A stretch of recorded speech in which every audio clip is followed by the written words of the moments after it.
Welcome to the Innovation World Podcast, your go-to source for all things innovation, invention, and entrepreneurship.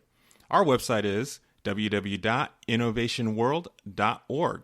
Thank you for joining us for the Innovation World podcast series. My name is Julie Shively. I am from Innovation World, and I'd like to introduce you to Jake Mendelson, my co-host. Say hello, Jake. Hello, how are you? Okay, well, we have a special guest this evening, but before we introduce her, I want to give just a couple little updates. Innovation World is the hub of all things innovation in that K-12 space. So if you're looking for curriculum or contests or cool podcasts like this one to listen to, or anything else out there really in that innovation space, curriculum, different programs that you can look for your students or your children, go to innovationworld.org, and I'm sure that we can help you with that. And in fact, we have going on right now the National Innovator Challenge. It kicked off March 1st. Registration is open until May 31st. And top innovators from this competition will actually move up to the Global Innovation Challenge. I'm sorry. Thanks, Jake. Which takes place on September 25th and October 2nd. And this year, what's really, really cool about this, both the national competition and the global, is entries can be apps, ideas, or inventions. So, it's pretty much open up to anybody out there who could have some type of innovation in the K-12 space. So, all right, with that, I think that we are ready to introduce Julie, don't you want to talk about gift?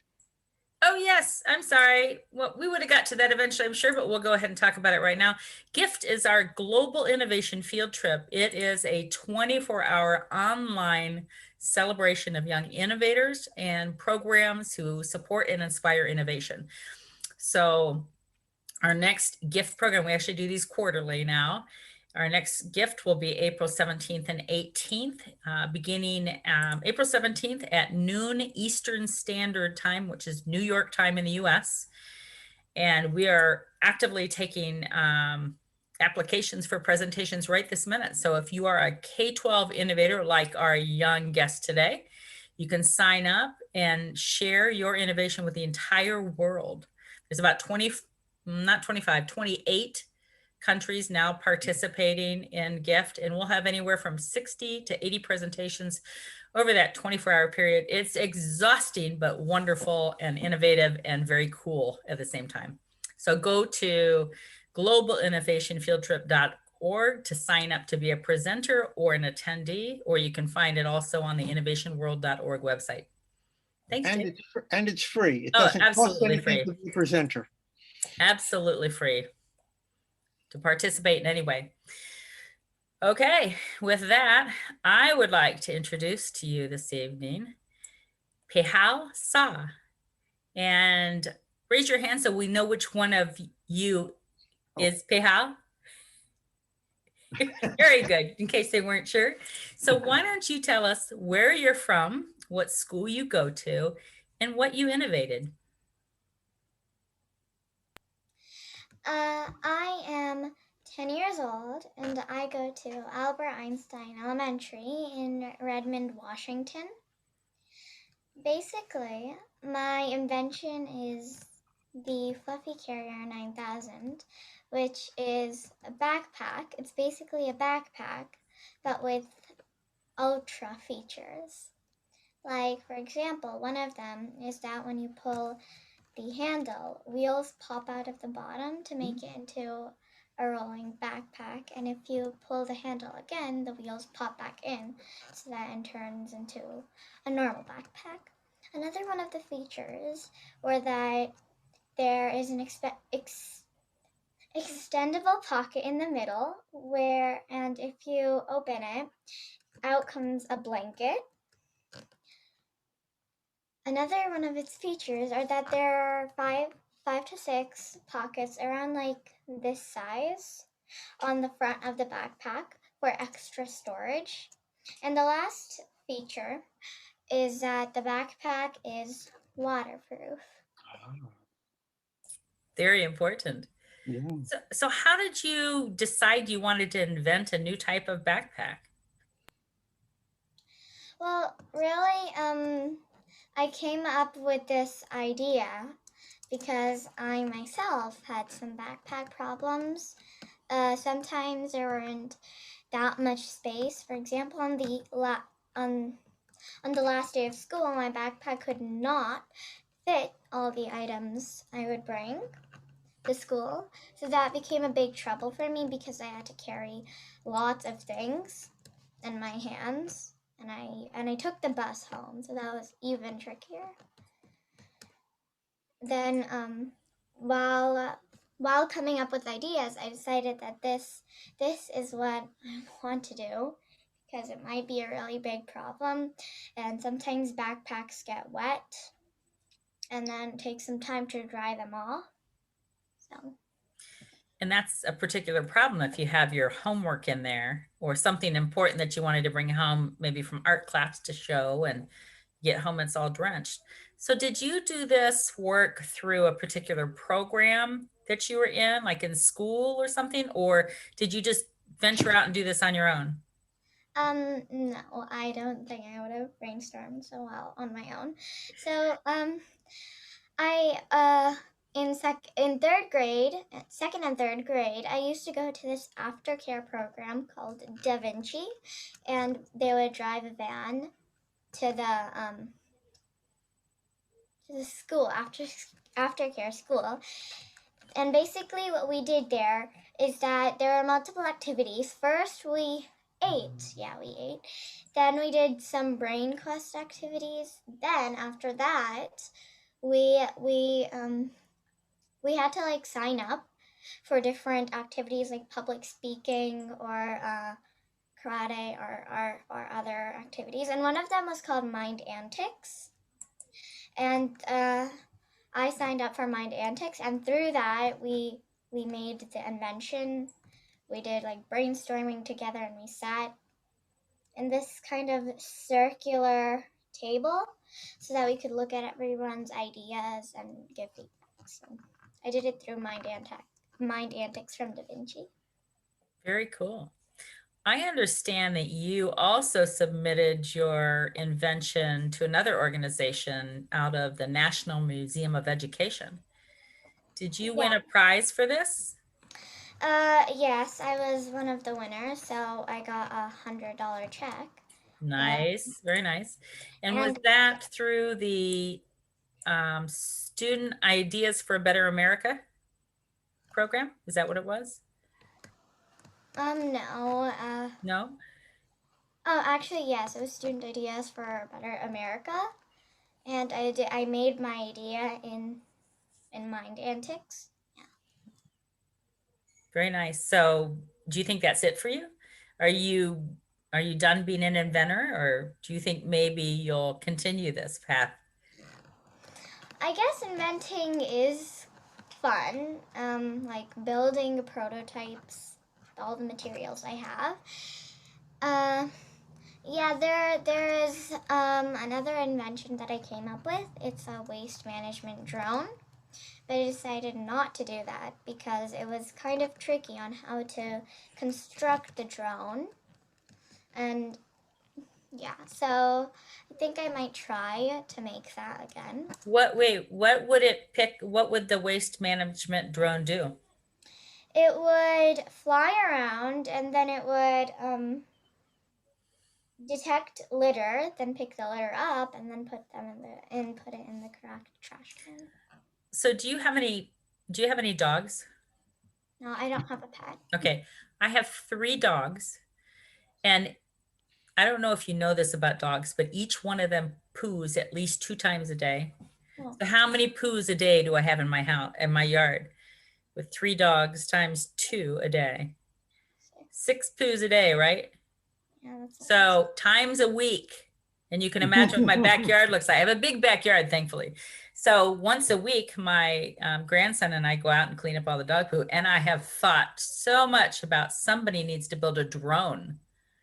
So think about this, since you're going down that drone path for other waste, a drone that just picks it up and puts it wherever it is that it's supposed to go that's not in my backyard, like in the next door neighbor's backyard, or, Jake's backyard, Yeah. or somebody else's backyard.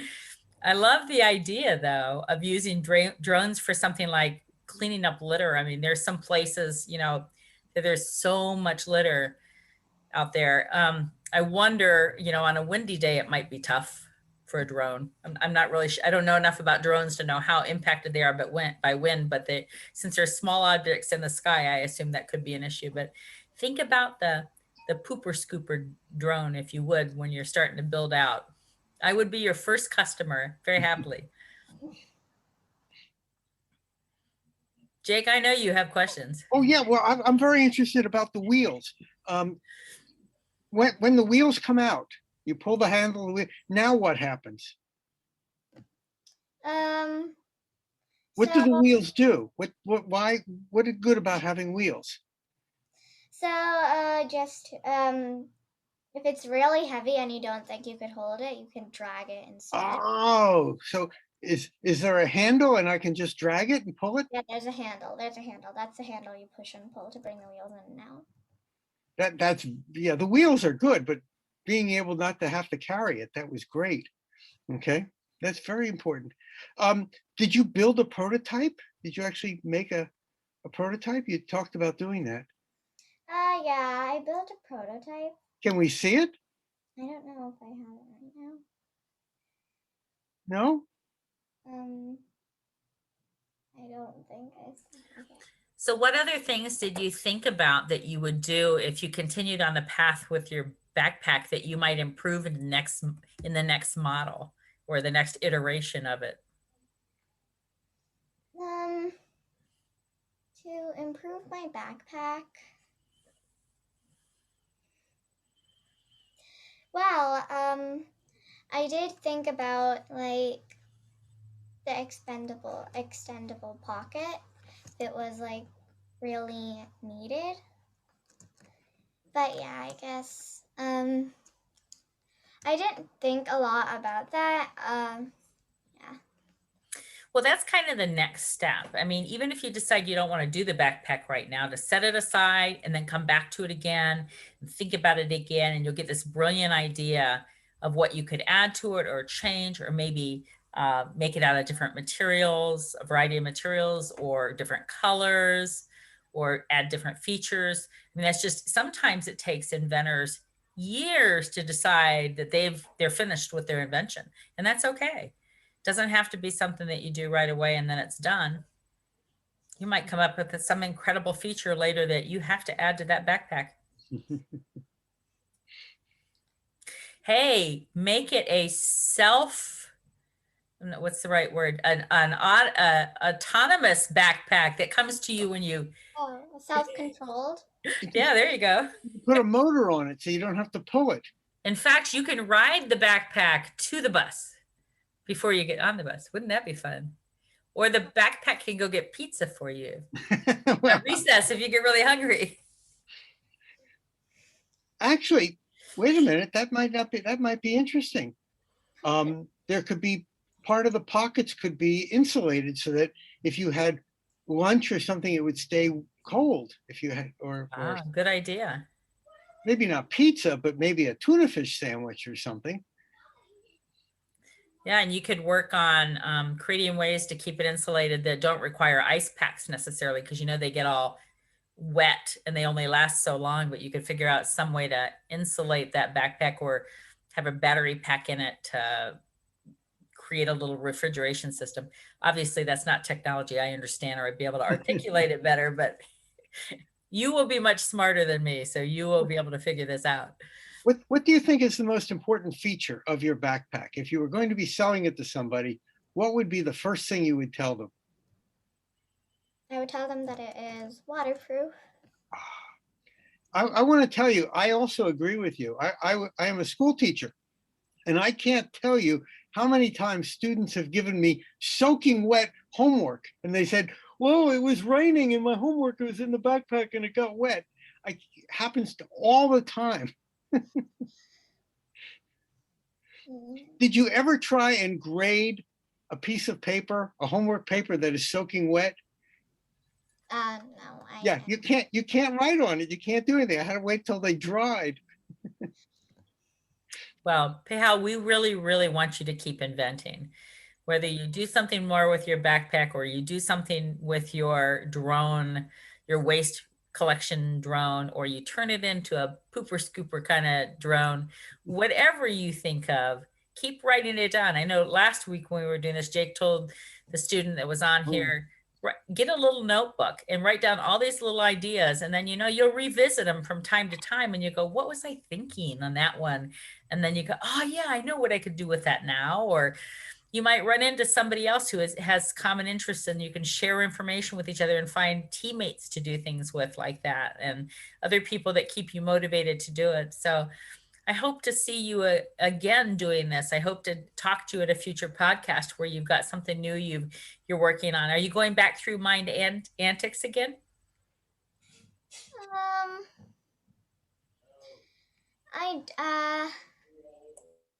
I don't know. I would like to, I guess. It's really fun. It's really fun to play with and toy around with ideas. You can play around with ideas on your own too. You don't have to go there. You can talk with friends, Actually, get some of your friends to go through the MindAntix course as well. And that way they'll be on the same level as you, because you're already up here doing stuff. You need to get them up to speed, and then you guys can go out on your own and do all sorts of great things. I want you to watch our Global Innovation Field Trip. It's on April 17th and 18th. And you're going to go out to Innovation World's website and click on the Global Innovation Field Trip. And your parents can sign up as attendees, and we'll end up sending you the link to get in. It's basically our YouTube channel, because we stream it live for 24 hours. And you can find a schedule of who's presenting. There'll be lots of students like yourself that are presenting, and you're welcome to sign up to present, but at least go out and watch. If you don't, and you get such cool ideas and from these kids from all across the world. Some of them will be ideas you might have thought of before, part of it, and some of them will be brand new ideas, and they're just really, really cool to listen to. Really motivates you to continue to invent. Okay. Yeah. Well, I thank you for spending time with us this evening. I really appreciate it. I know it's what, about 4:30 there now? Yeah. It's 4:20. 4:20. Okay. And hopefully we'll see you making YouTube comments at the Global Innovation Field Trip. And good luck. Keep inventing, keep thinking up ideas. Never stop. You're just the beginning. Thank you for joining us today for the Innovation World podcast. Innovation World is your go-to source for all things innovation, invention, and entrepreneurship. Our website is www.innovationworld.org.